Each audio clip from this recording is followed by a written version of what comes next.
Theoretical theoretical theoretical का अर्थ होता है सैद्धांतिक, व्यवहारिक विचारों के बजाय मुख्य रूप से सिद्धांतों या परिकल्पनाओं पर आधारित। यानी कि कोई चीज़ सैद्धांतिक होती है या सिर्फ परिकल्पना पे आधारित होती है तो उसको थियोरेटिकल कहा जाता है। इसके अलावा थियोरेटिकल का अर्थ ये भी होता है जैसे किसी व्यक्ति ने टीचिंग से रिलेटेड पढ़ाई की है यानी बीएड किया है या कोई ऐसा कोर्स किया है जिसमें उसको टीचर बनना सिखाया जाता है। यानी कि उसमें उसको थियोरेटिकल नॉलेज उसकी दी जाती है यानी ज्ञान या सैद्धांतिक उसको जानकारी दी जाती है और उसके बाद उसको प्रैक्टिकल एक्सपीरियंस तब होता है जब वो वास्तव में टीचिंग करता है या वास्तव में किसी को पढ़ाता है।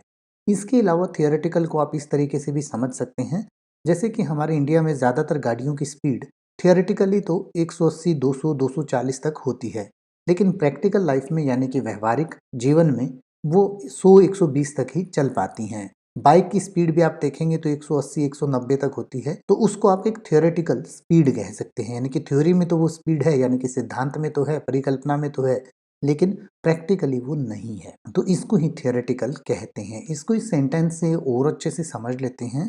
She has theoretical knowledge of teaching but no practical experience. उसे शिक्षण का यानी पढ़ाने का सैद्धांतिक ज्ञान है लेकिन कोई व्यवहारिक अनुभव नहीं है। यानी कि उसने पढ़ाई की है उसके बारे में, उसको थियोरेटिकल नॉलेज है लेकिन प्रैक्टिकल एक्सपीरियंस यानी वास्तव में उसने कभी किसी को पढ़ाया नहीं है। चैनल पे और भी वीडियोस हैं जिन्हें आप जाके देख सकते हैं। लाइक, शेयर और सब्सक्राइब करना बिल्कुल मत भूलिएगा।